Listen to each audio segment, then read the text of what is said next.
guys, this is Max. I hope you're well. I'm recording a few videos today from the island of Langkawi in Malaysia, and it's a beautiful place. It really is, really special. I mean, as a Brit, places like this always blow my mind, you know. Tropical island in Asia, what could be better? And what's interesting though is if you talk to people who live in Asia and they come to a lot of these places, they often say things like, oh well, you know, Langkawi's great but Perhentian's better, or oh, I love Koh Tao but you know what, it's a bit noisy and I prefer Koh Samet, or something like that. And that makes me chuckle a little bit, because I kind of think, well, oh man, like I come to a place like this and it just seems like paradise. I'm not gonna lie, I love it. I'm not particularly fussy in that regard, and I suppose that sets the scene nicely for really what I want to talk about today.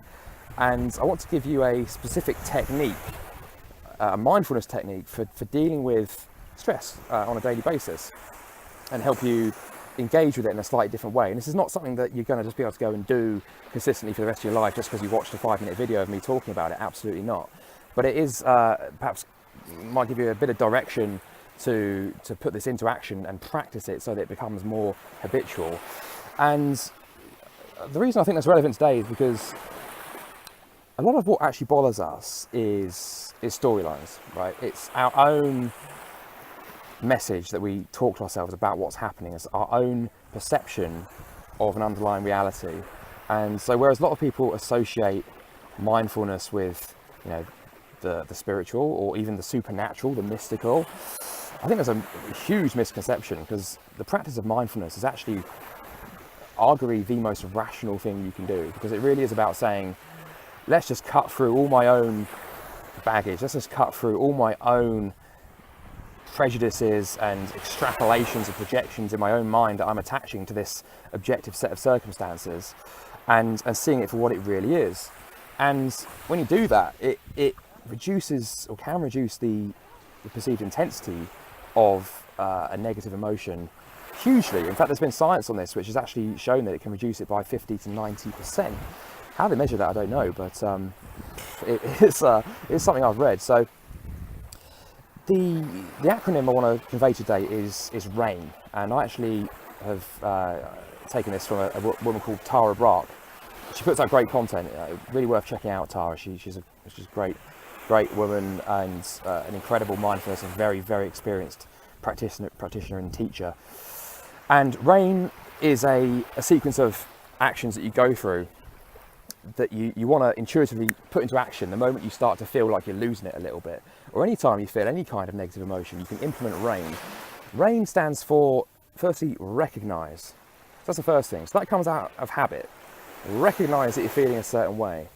And if you have a particular flavor of suffering, it might be anger, or it might be envy, or sadness, or jealousy perhaps, then you're perhaps going to become more able to recognize that pattern in yourself, or of that particular emotion, more than others. So recognize that you're feeling, say, angry. Okay, I'm feeling angry.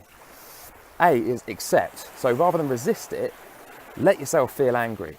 It doesn't mean necessarily going and, you know, expressing that in some kind of external way, but just let it happen, feel it out, feel the anger. I stands for investigate.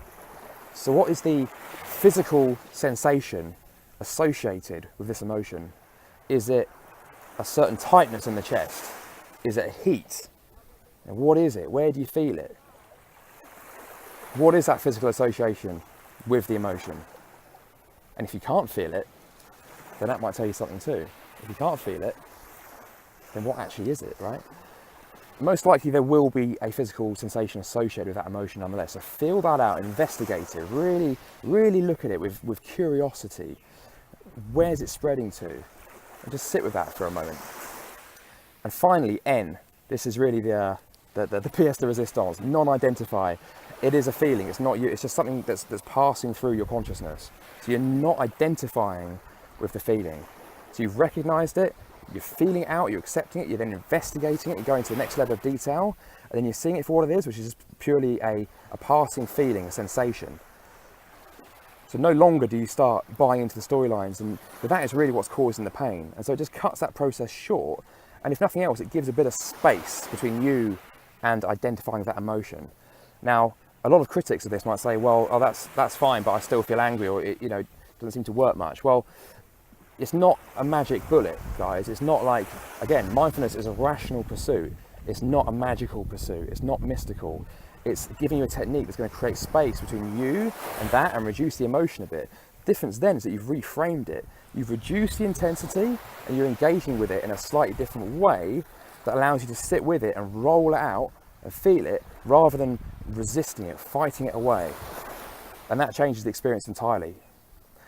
Really hope that helps you guys. I'll talk to you next time.